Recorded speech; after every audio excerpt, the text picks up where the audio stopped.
You're now watching Winter Nightwolf Live, a Cliff Dive production.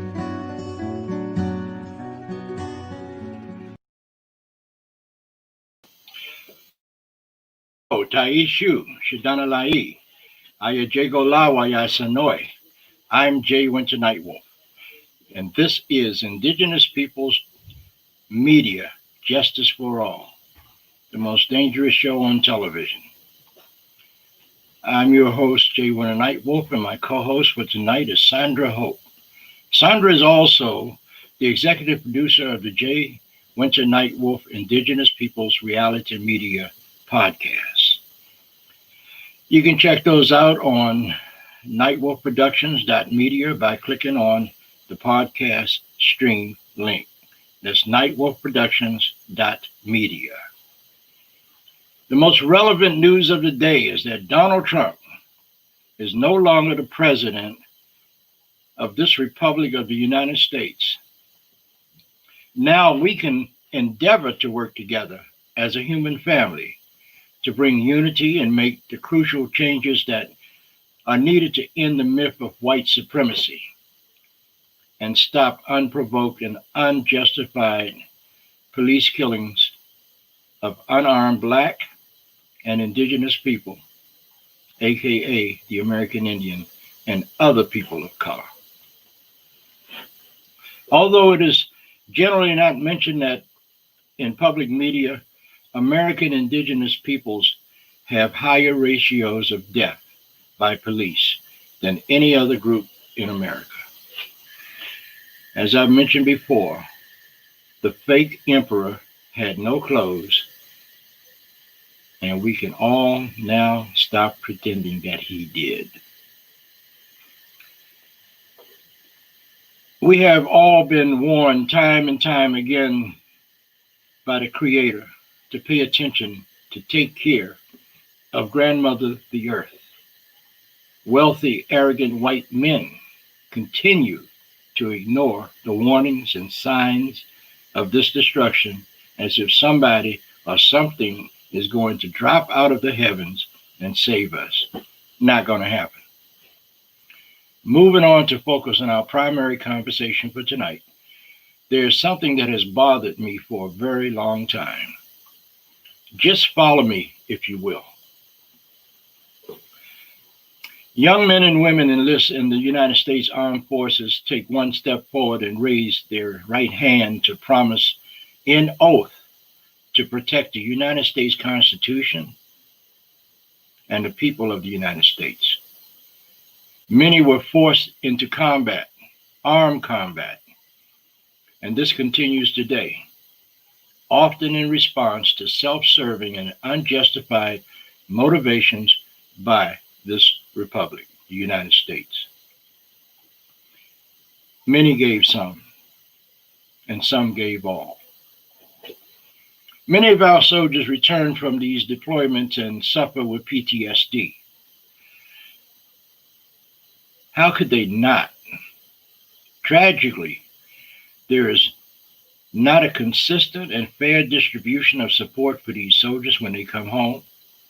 Many of the white guys that return can get up to 100% disability pay for the rest of their lives. That support is not always given to Blacks, Indigenous Americans, Latinos, and those that come from south of Tejas, Texas.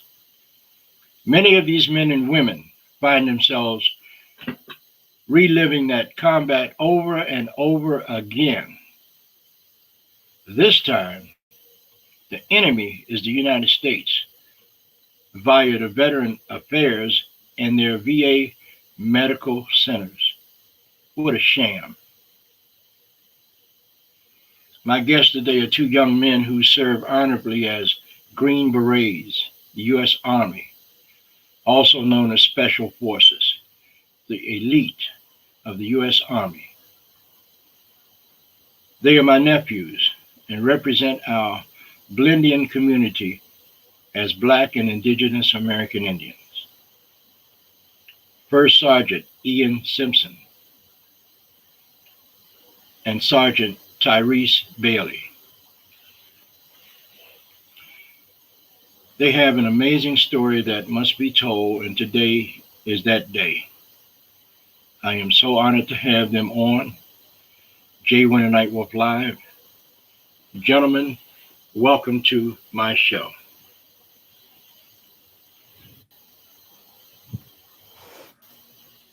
Hey, Uncle Jay. Uncle Jay, you there? Welcome, Ian. I can't hear you. Can you hear me now? Uh-oh. I can hear me now. Check. Yep. Welcome, Ian, and welcome, Hey, Uncle Jay. Sergeant First Class Ian Simpson. Not first sergeant. I wasn't nominated. Well, I passed the course to get my E8 rocker, but Sergeant First Class Ian Simpson, and that's Tyshawn Bailey. You said Tyrese, Tyshawn. yeah, Tyshawn. He's got movie star material, but he's not Tyrese. Tyshawn. Okay, so we got you. I messed it up. I was a Marine. You want to talk about it later? Oh, no. Nope, you got it. You got it. Okay, cool. Hey, glad to be here. Glad to be here. Yeah, thank you, Ian. Thank you, I love Ty. you both. I'm happy to be here. And Thanks for inviting me. Sandra. You're Hey, welcome. Jay, what's How up? you doing tonight, Sandra? I am The well. sky. I am Did you well. look at? Okay. Hope is up. Opportunity is up. Optimism is up. We got That's bread. right. We had to dump. You're right. It's negative 45. It's minus 45 outside. It's minus 45 in America right now. Whether you in Miami or Maine. There you go. Oh, okay. Calm down. Ian, you and Ty served together in Iraq. Am I correct? Yes, sir. Yes. And there was a time when we almost lost you, Ian. You guys want to tell us about that? I don't remember much. I don't remember much. All I remember is the stories. I remember we were in the convoy. Driving down Route Nissan in Mosul, Iraq. This is during the initial invasion, Task Force Viking in 2003. And we hit an IED. All I remember was being knocked the hell out. Next thing I know, I'm being dragged. I'm like, what's going on? You know, I'm just coming to. And I get into a fight with this dude right here in the lower left-hand corner. Because I'm trying to figure out who's dragging me and why. And where am I going? And he's like, Simpson, I got you. You know, from what the guys tell me in the convoy was that the vehicle rolled over on fire, enemy gunfire, chaos is going on all around. And it would have been easy for my buddy right here to just pull off with the rest of the convoy and just leave me there in that burning vehicle. We were outnumbered and outgunned. But he got me, and that's why I'm here. Ty. Wow. Yeah. Ty, now let me have your side of the story. It was 2 days, 2 days of combat, so it was a little worn out. But all I know is on our way, we were aware of, where his team was, and so you had to call in, and I saw him, and because he's my friend, so I never seen him like that before. So despite everything that was happening at that time, all I knew is I got to get my friend out of there. So, I ran out, I pulled him out, and, thank God we're here today, so it's a very, very touching story. And, That's why we party so hard, man. because life is just a And moment. that's why we do. But I'm just so blessed and thankful that we're both here, and yeah, we've had some challenges along the way, after the fact, but it was more or less I'm saving my friend, not so much of the heroics and all that, because I think any of us would have saved each other, but it just so happened that it was me saving him. So that's how I'm just humble that it was me that saved him. So Ian and Ty, were you both deployed together? Did you both Yeah. go at the same time? And did you come home at the same time? I stayed a little bit longer.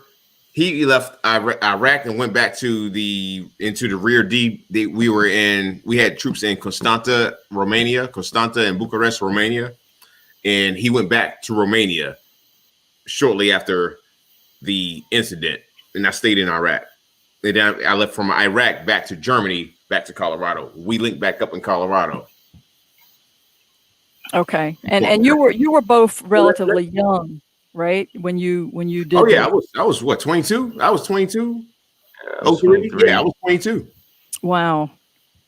I was a kid. Wow. I was a kid, easy kid. Okay, let me interject something. Yes, sir. Ty, when guys do what you did for Ian, it's nothing that you think about doing. You just do it, right?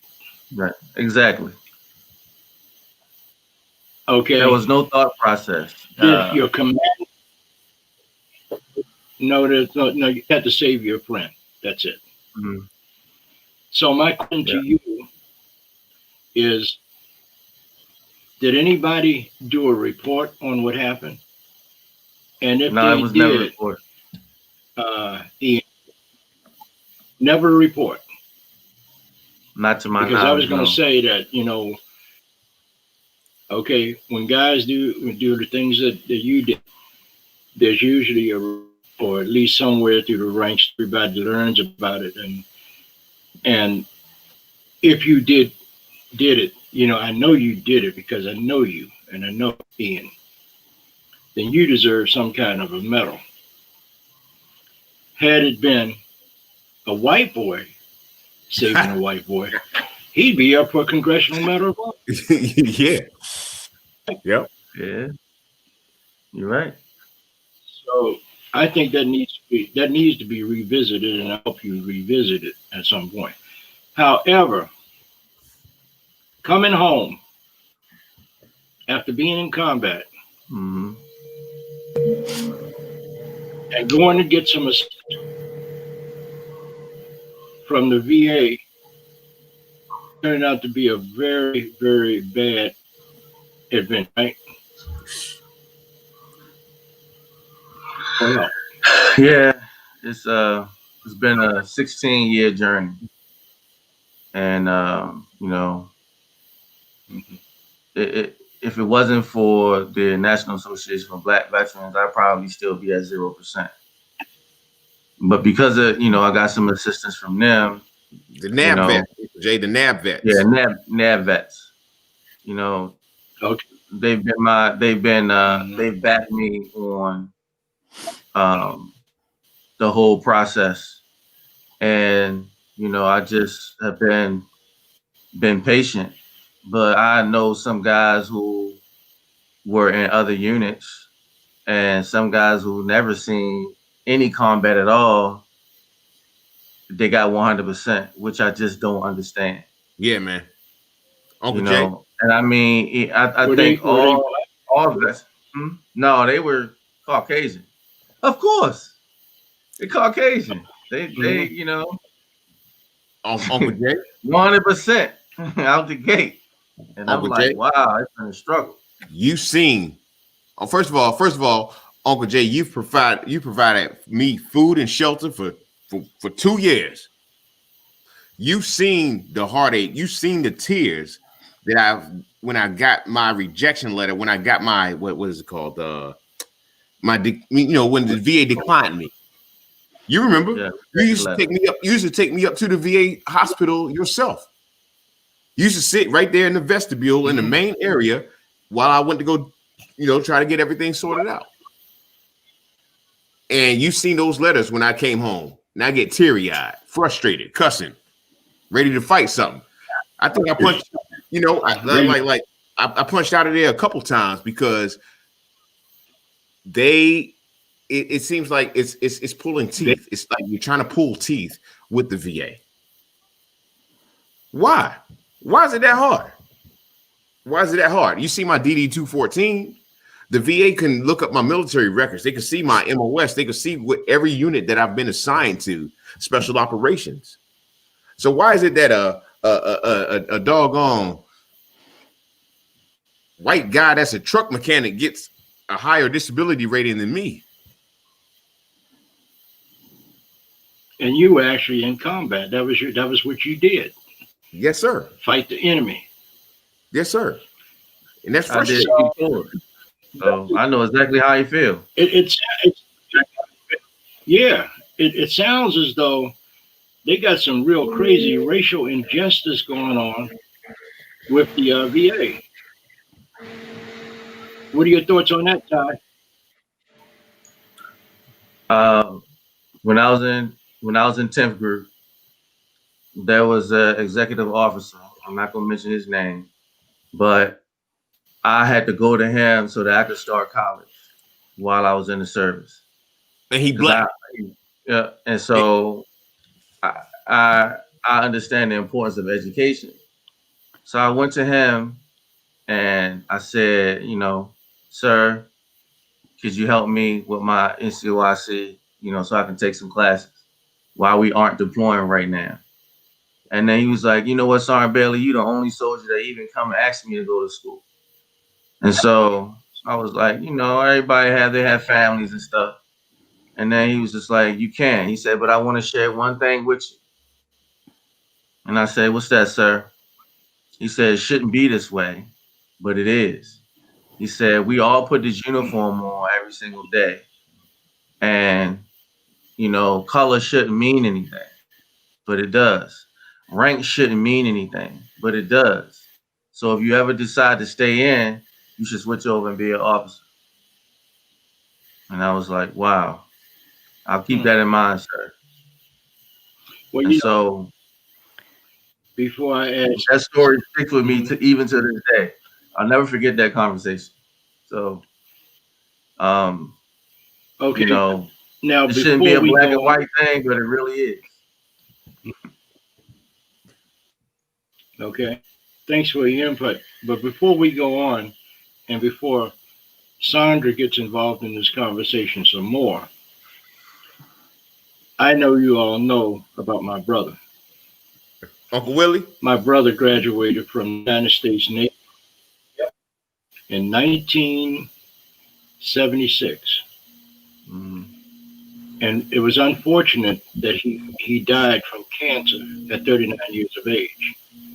But when he was 37 and a half years old, Academy, he decided, and when he was 30 years old, he made Lieutenant Colonel, United States Marines. And I know you just know that most white guys don't make that rank until they pass 40. He had his bachelor's degree. He had gotten his master's degree from Pepperdine University in analytical people management, and on his PhD at the time of his death. But he got passed over 4 times for a promotion to lieutenant colonel that he deserved, only because his skin was not white. Unbelievable. He was. That sounds about right. He was a black Native American, like you guys are, black Native Americans, and they play that race card just to hold you down, because if they see somebody of color that could excel in what they do everything in their powers to hold you back. Am I imagining, or is that true? No, you're not imagining. And yes, that is true. Yes, it is true. You know what it's like to it's another, I ain't gonna say it's hard, but it's a whole nother dynamic with being the only black guy on a special forces A team. It is. You know, compared to your group assignment, you know, 10th group, when I got to 19th group, it was a whole nother thing. But there are other groups in the U.S. Special Forces that have multiple black guys on the team. It just so happens that wherever I went, I was the only black guy on the team. It's not overt. And don't mention that, and don't. It's just a unwritten policy that they follow. And don't dare mention, Ian, that you had native blood. Yeah. Ty, don't mention that you have native blood along with your black. Okay. And then you are further down. Oh yeah. On anything that they potentially get. Sandra, go ahead. Well, first of all, let me just say to both of you and to you, Jay, because Jay, of course, you were a Marine. Ty, you and Ian were Green Beret Special Forces, correct? So I first want to just say from all of us, thank you. Thank you so much for your service. Thank you for your commitment, and thank you for your sacrifice. I think many of us that have never served in the military in any service in any capacity, many of us have no idea. Our ideas are based on what we see in the media, what we see on TV, and even many of those who have served, while they might know a lot of the nuances and complexities in terms of being in the military, they don't all know the difficulties that I'm sure the two of you encountered while going into special forces. I mean, I can only imagine what it took to make it through that. And I'd like to know from both of you, considering that a lot of the wars, we know that a lot of the wars that have been fought or caused or started were not justified. We know that a lot of those wars were based on greed, based on things that we should not have had to fight for. So I'd like to know from both of your perspectives, the difficulty, the challenges based on colorization, nuances, based on the hard things that happen to you being deployed into combat zones. Do you think at the end of it, what can you bring out of that you think made it worthwhile? Is there anything, you not only went into a difficult, military is hard, I'm sure, for everybody. Going into the Green Beret Special Forces, triply hard. Going into combat, even worse. Coming home and having experienced that near loss of life. At the end of it, what tiny thing can you bring to us that you got out of that was beneficial to you? I'll take the lead on this. And I know Uncle Jay seen me teary-eyed, cross-eyed, mad as all get out, ready to punch down trees because at the how would I say this? The transfer, the point in life where I was when he took me in, I wouldn't be here right now. I wouldn't be right here right now. It was easier for me to be in combat than it was to deal with what I was dealing with at the time. You know, it was easier for me to go out and do bad things to bad people than it was to adjust to civilian society. What do I take out of it? Like in retrospect, humility, and I had a discussion a couple days ago with a brother of mine.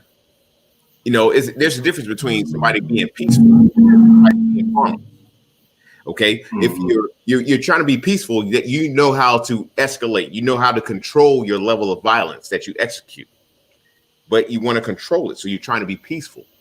But if you can't, if you don't know how to bring the pain, so to speak, you're harmless.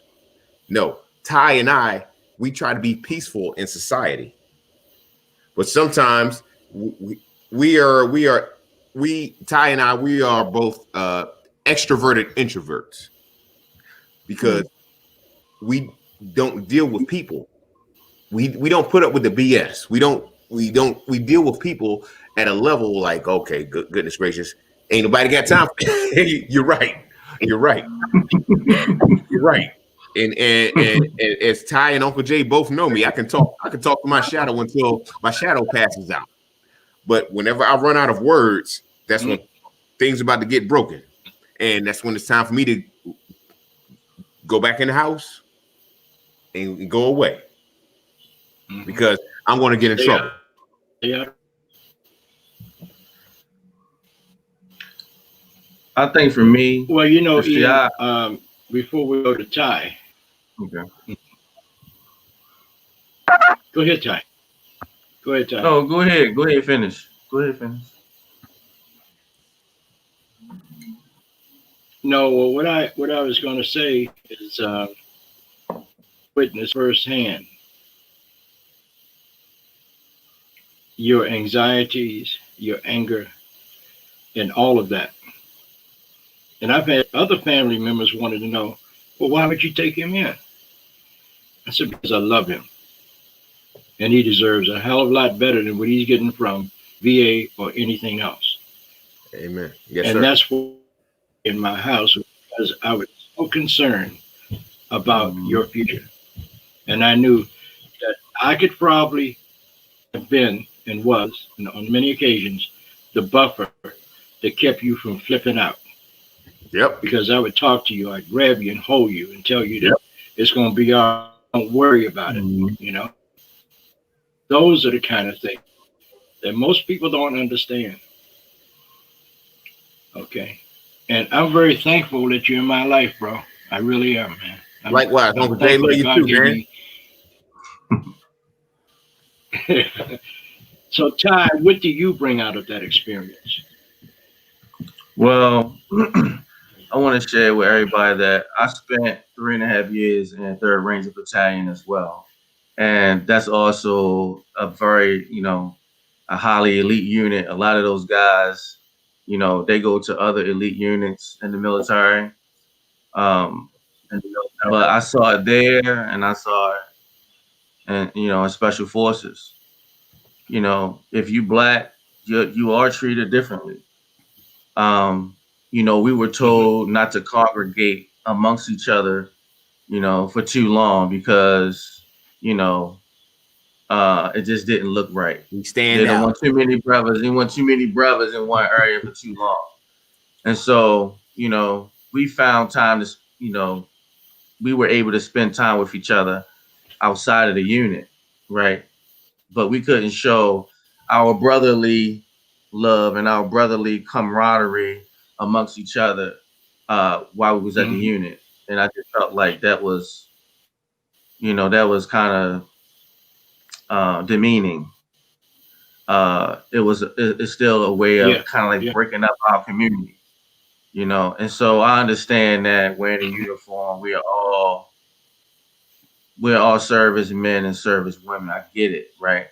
But to have to break up amongst my brothers, who we've all had to take special training to get to where we were, and we had to volunteer. We wasn't just some average, Army Joe. Not to say that, everybody had their place, in the service. And I respect all servicemen. When I was in Ranger School, that's when I learned about, Marine Force Recon. I learned about, because I hadn't even done the whole Special Forces thing yet. That was later on in my career. But when I met Special Forces soldiers and, I met Navy SEALs when I was in Ranger School.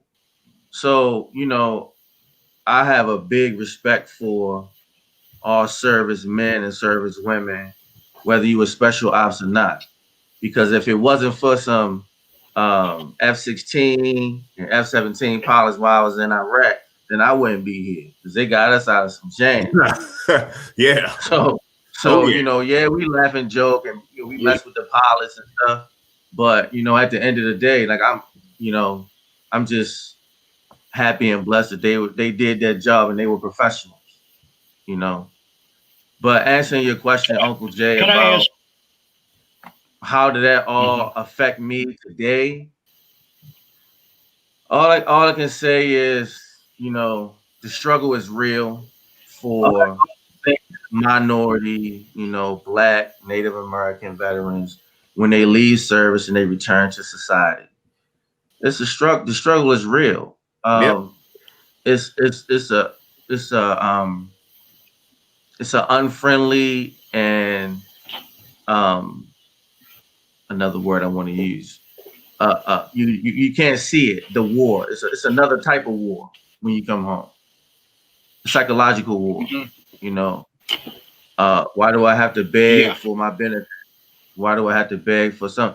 And these are benefits that I earned. It wasn't given to me. Yeah. And it's like Uncle Jay. It's not like we're trying to get over. You know what? I want to go to college.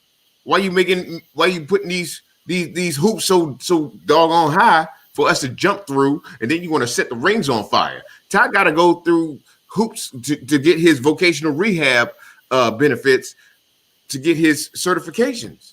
I've been ridiculed by the VA for reaching out to Senator Van Howe. But that's my constitutional right. Oh, that's my constitutional right. Yeah, reach out to him. I ain't say all that, but you're right. It's a shame that you had to do all of that to get what you deserve, what you earned. I had to jump you're through still fighting even home to this day.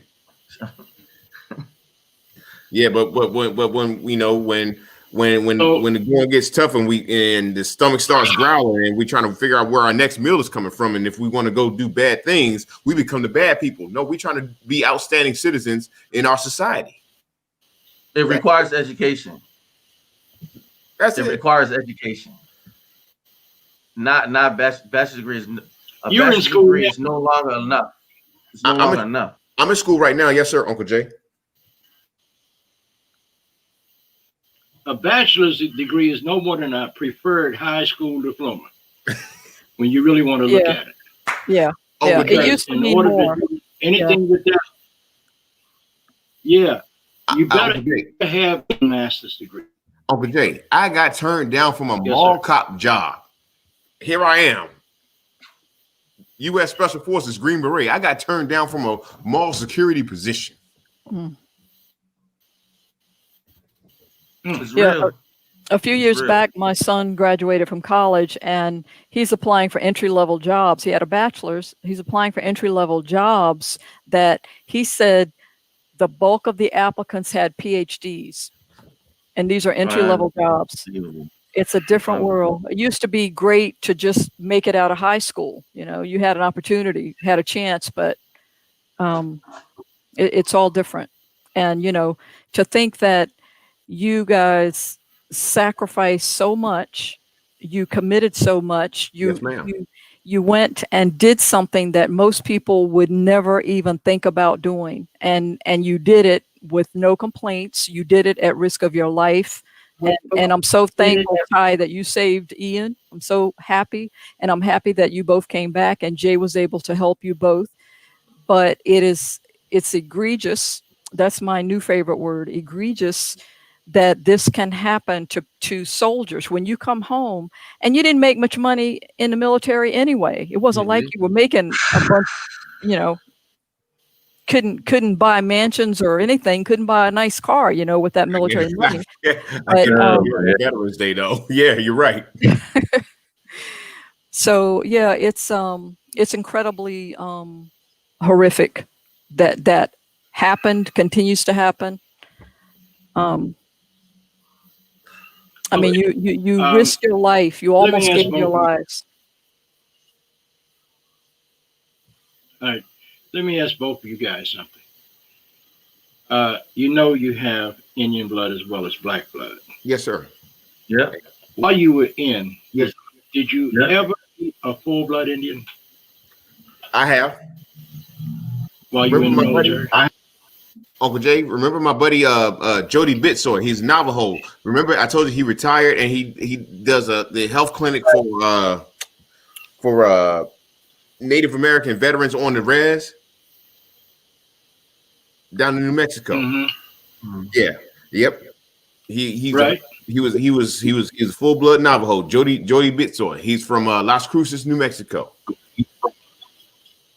I had ran into one when I was in right. Ranger School. I can't remember his full name because when we left Mountain Phase and went to Florida Phase, he recycled. Mm-hmm. So I don't even know if he graduated. I mean, I had to recycle Florida Phase, and then I graduated, but I never saw him again. So I've only seen one Native American in the time that I served while I was on active duty. So one of my instructors in the Q course, Sergeant Yellowhair, Ed Yellowhair. He was Cherokee. Mm-hmm. Ed Yellowhair. Mm-hmm. I remember that because we used to call him Chief Make 'em Wait because when we had guys coming late for formation, he would make us get in the front lean and rest in the push-up position. Oh man, here comes Chief Make 'em Wait. Time to do push-ups. Yep. Sergeant Ed Yellowhair. He's retired now as a sergeant major. Okay. So Ty. Yep. What are your ambitions for the future? Well, I got accepted at Johns Hopkins Carey Business School, but I can't afford to go there right now. So, and I was rejected from the VA. That's after they told me that I qualify because they told me I qualify for these benefits, but when I applied to use the benefits, I didn't get it. So I'm in a battle with the VA and their assistants will help me pay for grad school. I've been fortunate enough to work on some my skill sets in information technology right now, and that's where I'm headed. It's just unfortunate that the VA told me that I qualify for these benefits, and then when I apply to use the benefits, they said I'm not eligible. Well, they tell me no, I get rejected. No, that's criminal. That's criminal. That is. Ian, what is your ambition for the future? My future ambitions, yes, sir. Well, I'm back in college now, taking online, going through classes online, as you told me to do a long time ago. But Ty and Jeff, both of them, they both inspired me to go and get my degree in the economics. Okay, economics. I'm taking microeconomics right now. I just had a class today. But to get my degree in economics and then my master's degree in organizational leadership. Okay. In the meantime, between semesters, I'm going for my IT certifications to make me more marketable on the outside. Okay. But I'm fortunate because unlike my brother Ty right here, the VA is not giving me much pushback regarding my education benefits as much as they are to him. So whenever he tells me this kind of stuff, I'm ready to go up there and jump on somebody's desk and like, what are y'all doing? What are y'all doing? And you wonder why I say war is easier. Mm-hmm. Yeah, I know veterans who use their benefits and they never even finished the program. I do have a bachelor's degree. I have a bachelor's of science and finance from Regis University, and I worked in finance for 8 years. Yep. I worked in corporate finance and I worked on Wall Street. I worked on Wall Street in banking for 2 years. So when it was time for me to go back to school, the VA basically deserted me. I was deserted and I got laid off. I was a big part of the 20,000+ employees that GE Capital laid off because they sold off the bank. I was a part of those, employees, the veterans included, and it's been a struggle for me to recover from that because I don't have a master's degree. You have to have an MBA to compete to continue to work in banking, and I'm pretty sure they know that. So it's just not working out for me. The first time I tried for benefits back in 2016, I think, I applied for benefits and got denied, and then I applied for benefits again last year and got denied. So, it's been a struggle. And when you're not working in the field for too long, your value diminishes, it declines. Mm-hmm. So that's why I started learning technology, because at least I had something to fall back on. The one thing that I learned in the military is always have a plan B or have a contingency plan. So my contingency plan is information technology. So, if things continue not to work out, with finance, then at least I can move into technology. Technology isn't going anywhere. It doesn't matter if we had coronavirus, it doesn't matter what president we had, none of that, none of those uncontrollable factors affect technology at all. So I'll just move into that direction. And I already have a security plus, by the way. And before I go back to Sandra, this fool is finally out of the White House. I didn't think he was going to ever leave. President Joe Biden. I said, I don't think I would believe that fool would ever leave. Oh, now you're gonna put his picture up there. Guess what, Trump? You're fired. Okay? Please. NPR, never to return. Exit stage left. Uh-huh.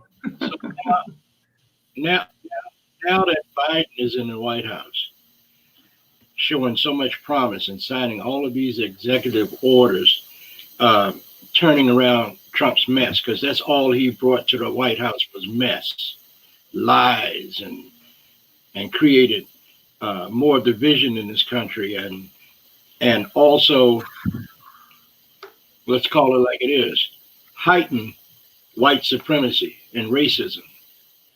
Now that he's not there anymore, I'd be glad when they lock his butt up.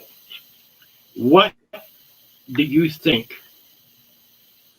that we should do as a people to assist President Biden in making this stuff right again? Because those idiots that followed behind that fool in the White House came to Washington 2 weeks ago and acted like they were going to take the government over. Mm-hmm. So what do you think all of us can do to assist President Biden in making things again? What would you recommend, Ian? What I recommend in making sure that nothing like that, no shenanigans like that ever happen again? I would launch an FBI probe on those organizations, i.e. Proud Boys. Proud Boys are nothing less parallel than the Nazis of 1934 Germany. They're radical. Yep. They're a radical movement. Even though these people say the Nazis were radical left, no, anything radical of anything is too daggone much. So launching probe against the Proud Boys. Mm-hmm. Okay, Ty, how about you? I think the most important thing you would recommend. I would recommend to President Biden to do everything he can to bring the nation together, because I think we're seeing division, bigotry, racism. It's like it's brought these bad areas of what's been embedded into the culture of America is now brought to the forefront, and I think the world has seen it. and it's embarrassing, you know. And when I worked on Wall Street, there was a young lady. She was from Canada, and you know, since I have a urban first name, she asked me because she saw my resume. She said, why does your name say Sean Bailey on your resume and it doesn't say Tyshawn?"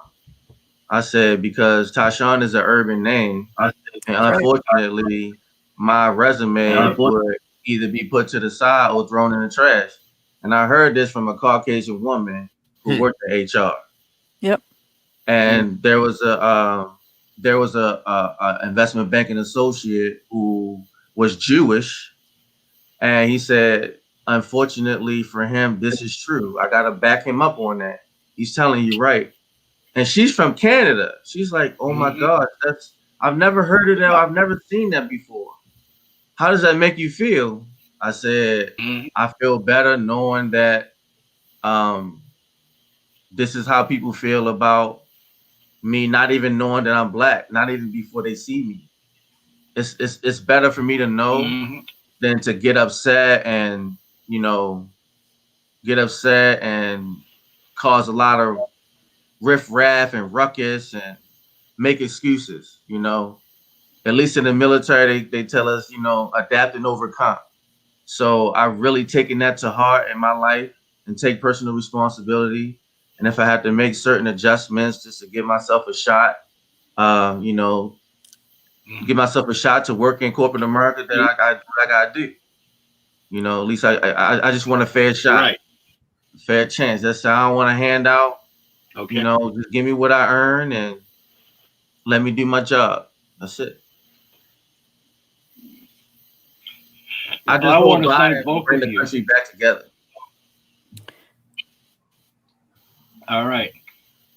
I want to thank both of you for giving me an opportunity to bring Yori to the forefront. Your story is not unusual. Just think of all the other men and women of color, whether they're Black, Native American, or Black Indians, or as they call them, Latinos. There's no such thing as a Latino. Those are Spanish-speaking Indians. Thank you both for allowing me to bring your story to the forefront. And I got one question for you. Will you come back again? Absolutely. Anytime. Oh yeah. Jay, you owe me a question. Is We talk water about anything. I know, but we can talk about economics. We can talk about politics. Whatever you want to talk about, Uncle Jay. You know, I'm here. I stay up to date and I read all the time, so I'll be ready. Yeah. And so sorry, if she see me, she's gonna black my eye because we're almost out of time. Can you make your question quick? We only got 2 minutes. I will do my best. So just real quickly, I would expect that on the level of 1 to 10, becoming a Green Beret is probably like a 15, level 15 of challenge and difficulty.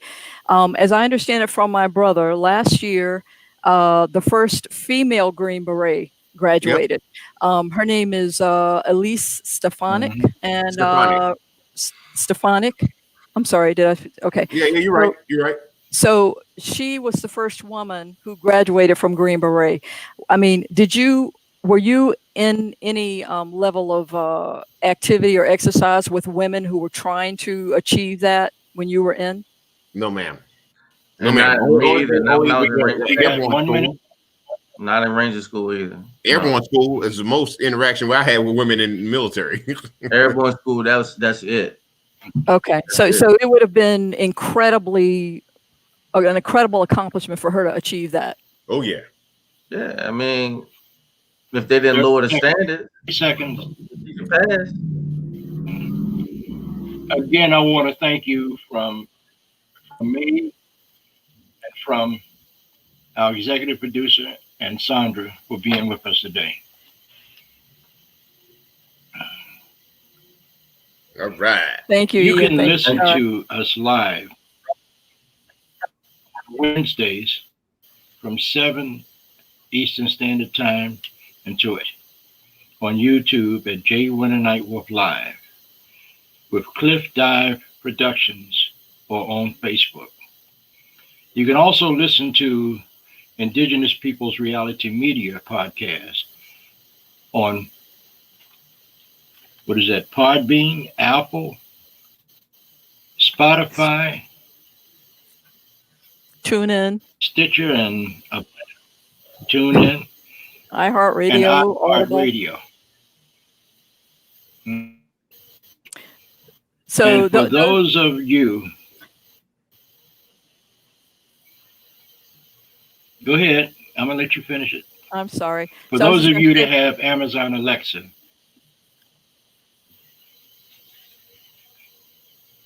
ask Alexa. you can ask Amazon. Yeah.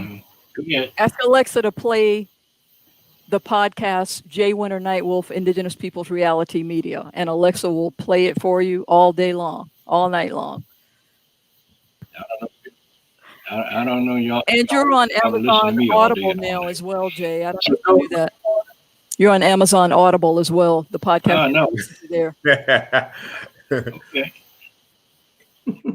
Go to nightwolfproductions.media, MEDIA, and click on screen to see all of the options. While you're there, please click on support us. Cool options to support Nightwolf on the Stolen Nation Patreon platform. I'll tell you, like I've always told everybody, my grandfather said, it's not about the color or the color of your eyes. It's not about the texture of your hair. It's not about the clothes you wear. Do you know what it's really about? It's how you treat my heart. That's what it's all about. I don't care what color you are. You could be lily white, or you could be black as tar, or red as a cherry, or as yellow as a lemon. It's not about the color of your skin. It's about how you treat my heart. Until next week, I'll leave you with these words. Danada, go ahi, wado. Peace out.